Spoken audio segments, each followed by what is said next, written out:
Every time has its moment, and the moment for this time is now. Welcome to the Plutonian Show. My name is Roberto Alba, and today we are going to be talking about planets in the ascendant and the natal chart. So we talked about the solar sign, we talked about the ascending sign. Now we're going to talk about an aspect that not necessarily affects everybody. Everybody has a solar sign, everybody has an ascending sign. However, not everybody has a planet in the ascendant. But in the case for the people and the natives that do have a planet in the ascendant, what we're going to be talking about is how the ascendant becomes modified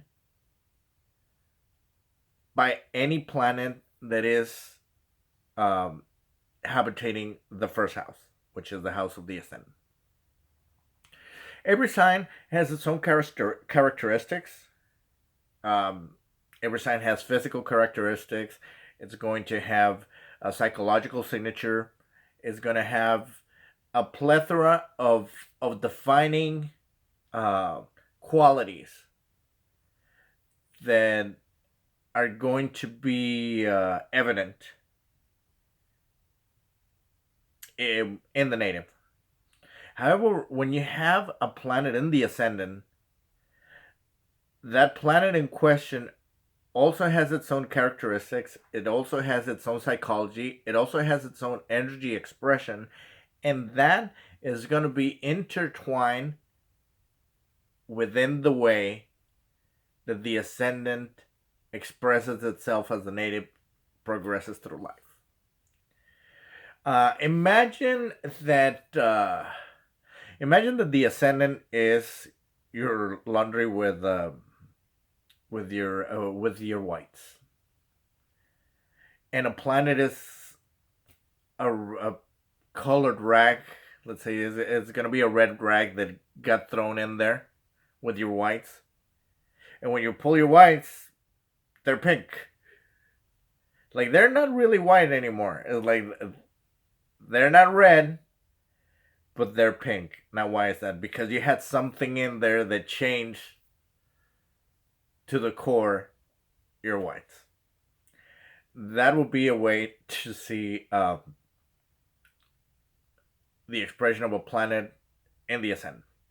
Now, I'm going to use myself as an example because I happen to have a planet in the ascendant. Whenever a native has a planet in the ascendant, it's going to take not only the physical and psychological attributes of the sign of the ascendant, but it's also going to take the physical and the psychological attributes of the ascending planet. As the native goes through life, the ascending sign and planet become more ingrained in the personality of the native.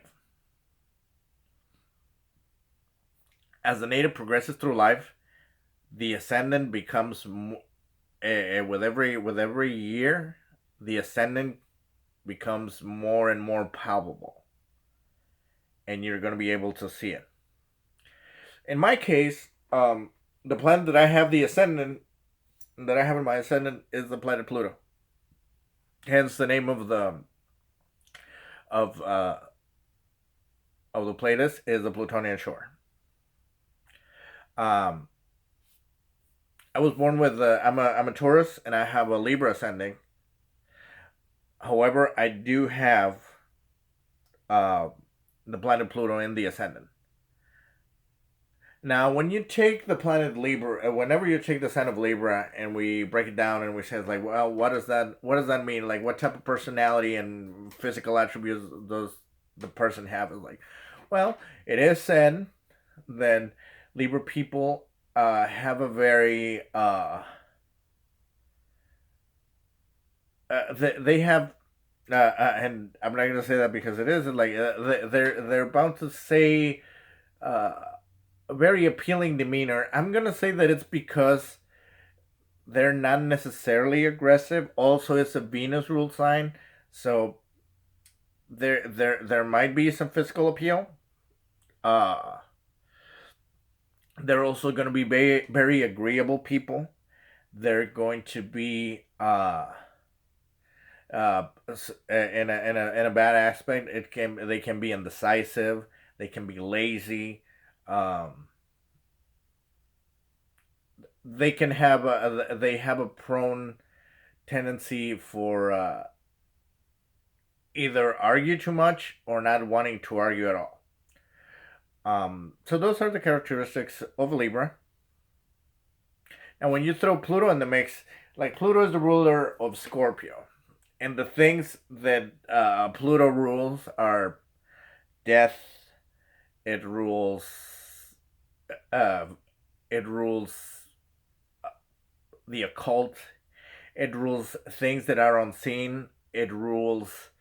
Um, I read in a book as a matter of fact, like it rules vampires. It rules like monsters. It rules like all those all those scary things that are hidden in the subconscious are ruled by the planet Pluto. Pluto in the Greek pantheon of the gods is the god Hades, the god of the underworld. So whenever you have that polarity of into the native, it's gonna give us, like, in my case, it's gonna it's gonna bring out a Libra that it's going to have a lot of black in them. Like, it's going to have that Plutonian energy. Like the Plutonian energy, it's a very intense energy. It's kind of like the Scorpio energy. It's very intense. It's very deep. It's not very aggressive per se. It's just brewing. It's just very broody. It's like uh I remember when I was a kid and I saw The Empire Strikes Back when I was like 5 years old, and that's the impression that I got when I first saw Darth Vader in the screen. And if anything, like, that's actually, a Plutonian character right there. Um, but another thing that Pluto rules, it rules trauma, and it rules it rules transformation that comes from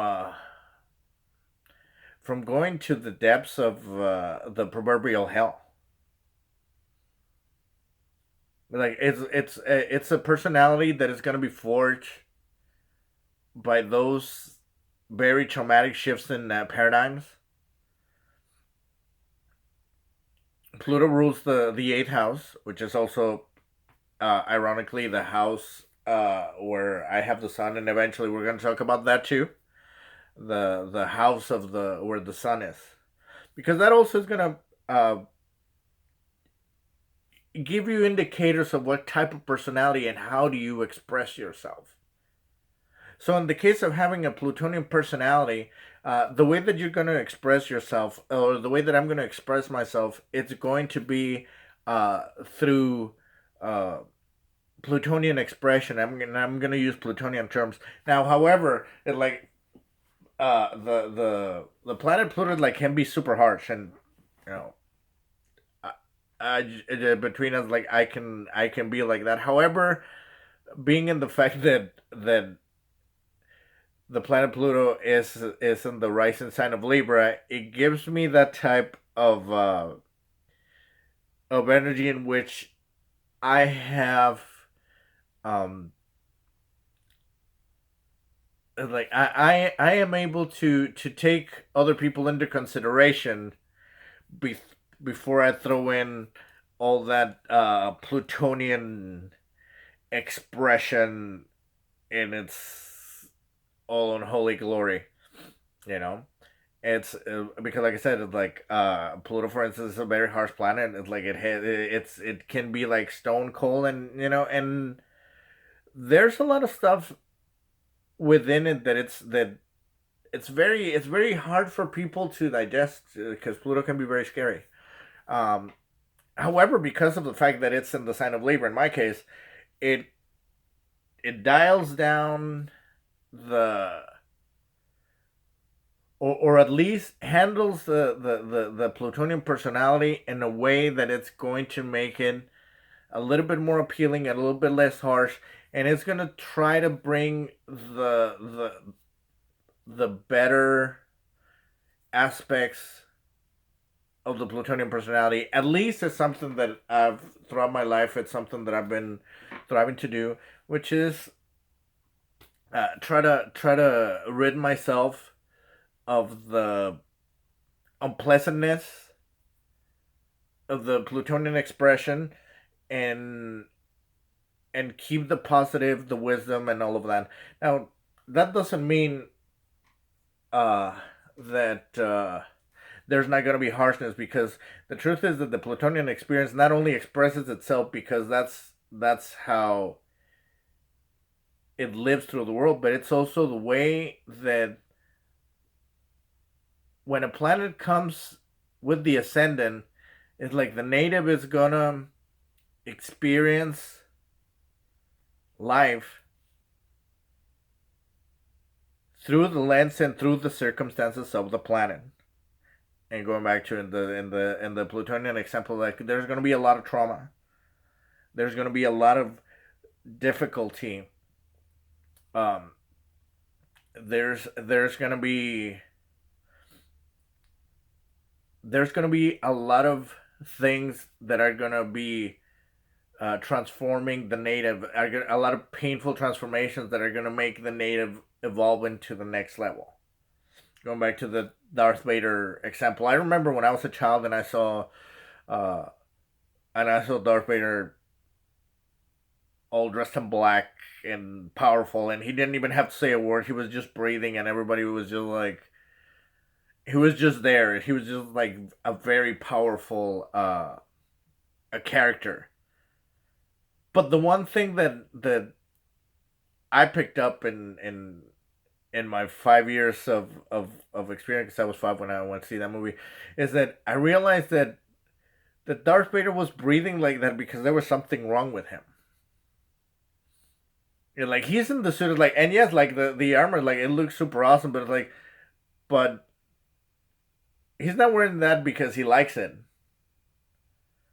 It's like even in my younger years, I could sense that there was a very dark and painful story behind the mask.